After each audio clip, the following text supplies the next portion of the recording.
नमस्कार दोस्तों, स्वागत है आपका टेक्नो डिफेंस अपडेट पे। तो दोस्तों, जैसा कि कल के वीडियो में मैंने आप सबको बताया था कि जो फ्रांस है वो अब भारत के साथ जेट इंजन को बनाने को लेकर के रेडी हो चुका है।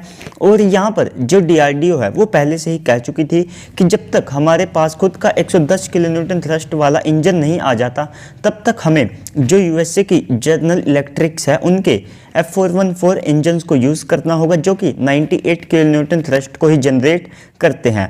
और इन इंजन्स को जो हमारे जितने भी फाइटर जेट के प्रोटोटाइप है उनमें तो इनका इस्तेमाल करना ही पड़ेगा।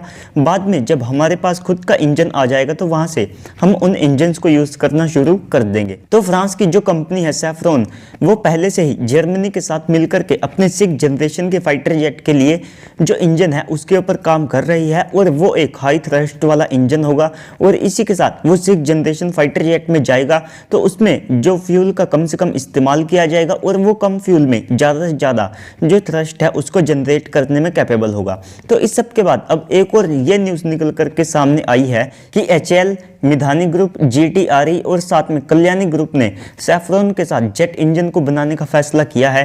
तो ये जो जेट इंजन होगा ये M88 और साथ में जो हमारा कावेरी इंजन है इन दोनों की टेक्नोलॉजी से बनाया जाएगा। तो M88 जो इंजन है वो लगभग 75 किलोन्यूटन थ्रस्ट को जनरेट करता है और जो भारत का कावेरी इंजन है वो लगभग 83 किलोन्यूटन थ्रस्ट को जनरेट करता है।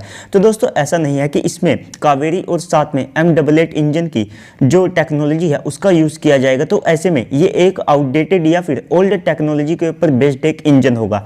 इसमें जो टेक्नोलॉजी काफ़ी ज़्यादा एडवांस है या फिर जो एवरग्रीन टेक्नोलॉजी है उसका ही इस्तेमाल किया जाएगा। और यहाँ पर दोनों देशों की टेक्नोलॉजी को मिला करके एक हाईब्रिड इंजन को बनाया जाएगा जो कि दोनों देशों की टेक्नोलॉजी को और ज़्यादा यहाँ पर एक्सटेंड करने में भी मदद करेगा।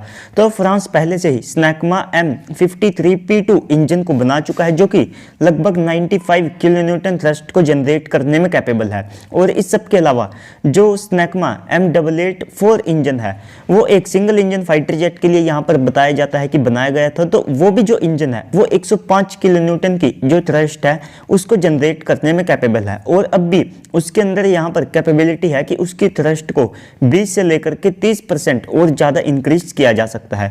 तो इस सब से पता चलता है कि जो फ्रांस है वो हाई थ्रस्ट के जो जेट इंजन है उनको बनाने में कैपेबल है। और साथ में जो फ्रांस है वो हमें हाईटेक जो इंजन की टेक्नोलॉजी है उसे भी प्रोवाइड कराने में कैपेबल होगा। लेकिन दोस्तों, अब भी बहुत सी ऐसी चीज़ें हैं जिनका ऑफिशियली अनाउंस होना बाकी है। तो जैसे ही वे अनाउंस होगी तो मैं उसके बारे में भी आप सबको वीडियो बना करके बता दूंगा। जैसे ही ये डील साइन होगी इसके लगभग 7 साल के अंदर जो जेट इंजन है उसको तैयार कर लिया जाएगा और उसके बाद 3 से लेकर के 4 साल के अंदर उस जेट इंजन को मास प्रोडक्शन के लिए रेडी कर लिया जाएगा। तो जो भारत का M का फाइटर जेट है वही पहला फाइटर जेट होगा जिसमें हम खुद के स्वदेशी इंजन का इस्तेमाल करेंगे। और इसके बाद हमारे जो तेजस MK2 twin engine deck based fighter jet है इनमें भी इस इंजन का इस्तेमाल किया जाएगा। तो इससे पहले भी भारत ने जो कावेरी इंजन बनाया था तो उसमें जो मेन प्रॉब्लम्स थी उसमें ये था कि सबसे पहले तो उसकी जो थ्रस्ट है वो यहाँ पर हाई एल्टीट्यूड पर जा करके कम ज़्यादा होने लगती थी और इसके बाद वो काफ़ी ज़्यादा हीट को जनरेट करता था जिससे उसका जो कोर है वो भी मेल्ट होने लगता था और इस सब के अलावा उसमें वाइब्रेशन भी होती थी। तो यही जो सारी समस्याएं हैं, पहले प्लान था कि इनको सैफ्रॉन, DRDO, GTRE मिलकर के इनको निकालेगी और इसी इंजन को रिवाइव करके दोबारा से यूज लाइक बनाया जाएगा। लेकिन दोस्तों, अब यहाँ पर नए सिरे से हो सकता है कि जेट इंजन को बनाने का काम शुरू किया जाए। तो इसके बाद अगर हम अगली अपडेट की बात करें तो दोस्तों, अगली अपडेट यहाँ पर है दुनिया के 2 सबसे ज़्यादा शांति प्रिय देशों को लेकर के। तो जो चीन है और साथ में पाकिस्तान है, आप सबको पता है कि ये दोनों देश अपना जो J-10 फाइटर जेट है इसकी जो डील है उसको साइन करना चाहते हैं। तो जो पाकिस्तान है वो भी इसको एज ए राफेल के काउंटर के तौर पर खरीदना चाहता है और बहुत सारे जो पाकिस्तानी अकाउंट है वे राफेल को राफेल लिखते हैं लेकिन इसके बाद भी वे J-10 को राफेल का काउंटर बताते हैं। तो दोस्तों, जापान की माने तो वे मानते हैं कि लगभग जो चीन है वो 468 यानी कि 468 J-10 फाइटर जेट को इस्तेमाल करता है। तो इस लिहाज से जो J-10 फाइटर जेट है ये उनकी वायुसेना की रीढ़ की हड्डी है। तो इस सब को देखते हुए जो पाकिस्तान है वो लगभग 1.5 बिलियन यानी कि 1.5 बिलियन यूएस डॉलर में चाइना से 35 से लेकर के 40 J-10 फाइटर जेट को खरीदना चाहता था। तो दोस्तों जो J-10 फाइटर जेट है उसको अभी कोई विदेशी ग्राहक नहीं मिला है, वे ईरान को भी इसको बेचना चाहते हैं। तो जैसे ही ये जो डील है इसको लेकर के कुछ यहाँ पर इंटरेस्ट पाकिस्तान के सामने आए, तो यहाँ पर जो उनके पाकिस्तानी सीनेटर है उन्होंने इसका विरोध करना शुरू कर दिया। जबकि दोस्तों इस डील को लेकर के अभी कुछ भी जो ऑफिशियली है वो यहाँ पर बाहर नहीं आया है। तो पाकिस्तान के जो सीनेटर है उन्होंने कहा है कि जब हमारे पास इस कैटेगरी में पहले से ही F-16 और साथ में JF-17 मौजूद है तो हम क्यों चाइना से J-10 फाइटर जेट को खरीदना चाहते हैं। तो दोस्तों यहाँ पर शायद से उनको नहीं पता है कि उनके पास जो F-16 और साथ में JF-17 मौजूद है वे कितनी ज़्यादा उड़ने की हालत में बचे हैं या नहीं है। तो इसी कारण से वे इसका विरोध कर रहे हैं।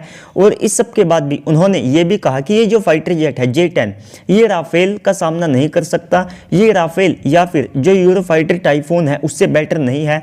तो ऐसे में इसको खरीदने का यहाँ पर कोई भी मतलब नहीं बनता है। और दोस्तों ये बात जो है ये सच भी है, क्योंकि अगर आप राफेल और साथ में J-10 को देखते हैं तो यहाँ पर जो J-10 फाइटर जेट है वो सिंगल इंजन फाइटर जेट है, जबकि जो राफेल फाइटर जेट है वो ट्विन इंजन फाइटर जेट होने के कारण ज़्यादा पेलोड को ले जाने में सक्षम है। उसके पास जो AESA रडार है उसको वो ज़्यादा से ज़्यादा जो पावर है वो भी प्रोवाइड करा सकता है।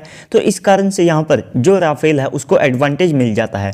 और इस सब के बाद अगर आप यहाँ पर बात करें दोनों फाइटर जेट के एवियोनिक्स और साथ में रडार्स की, तो यहाँ पर भी जो राफेल है उसको डायरेक्टली यहाँ पर जीत मिलती है, क्योंकि सबको पता है कि जो राफेल का काउंटर मेजर सिस्टम है और उसकी जो जैमिंग पावर है वो पूरी दुनिया में वर्ल्ड लेवल मानी जाती है। और इस सब के अलावा उसमें जो मीटियोर मिसाइल लगी आती है तो उसका जो नो एस्केप जोन है वो लगभग 60 किलोमीटर तक है, जो कि पूरी दुनिया की जितनी भी BVR एयर टू एयर मिसाइलें हैं उनसे काफ़ी ज़्यादा है। तो यहाँ पर भी वेपन्स के मामले में जो राफेल फाइटर जेट है उसको काफ़ी ज़्यादा एडवांटेज मिल जाती है। और इस सब के अलावा जो वेस्टर्न कंट्रीज की जो टेक्नोलॉजी है वो यहाँ पर काफ़ी ज़्यादा रिलायबल मानी जाती है। तो टेक्नोलॉजी के हिसाब से भी जो राफेल है वो J-10 से काफ़ी ज़्यादा आगे है। और इस सब के अलावा अगर आप खुद चाइना को देखें तो चाइना J-10 को राफेल के काउंटर के तौर पर नहीं देखता है, वे अपने जो J-20 फाइटर जेट है जो कि 5th जनरेशन के फाइटर जेट हैं उनसे राफेल को काउंटर करने की सोचते हैं। और ऐसा नहीं है कि वे यहाँ पर एक ही J-20 फाइटर जेट से राफेल को काउंटर करने की सोचते हैं। 5th जनरेशन का फाइटर जेट होने के बाद भी वे एक राफेल पर लगभग 4 से लेकर के 5 J-20 को लगाना चाहते हैं। तो आप यहीं से अंदाजा लगा सकते हैं कि जो चाइना का सबसे ज़्यादा एडवांस J-20 फाइटर जेट है तो वो भी यहाँ पर राफेल के आगे काफ़ी ज़्यादा इन्फीरियर फाइटर जेट लगता है। तो ऐसे में जो J-10 फाइटर जेट है वो कैसे राफेल को काउंटर करेगा। तो दोस्तों ओवरऑल आप सबको इन पाकिस्तानीज़ के ऊपर क्या लगता है कमेंट सेक्शन में बताइएगा। और बाकी इन जो सीनेटर ने विरोध किया है इसके बारे में भी बताइएगा। और जेट इंजन की जो डील है उसको लेकर के अगर आपको कोई सुझाव है तो वो भी मुझे बताइएगा, ताकि मैं आपकी जो ओपिनियन है उसे भी जान सकूं। तो बाकी तो आप वीडियो को लाइक कीजिएगा, साथ में चैनल को भी सब्सक्राइब कर दीजिएगा ताकि आपको ऐसे ही वीडियोस मिलती रहे। तो चलिए दोस्तों आज की इस वीडियो में इतना ही, मिलते हैं अगली वीडियो में, तब तक के लिए गुड बाय, जय हिंद।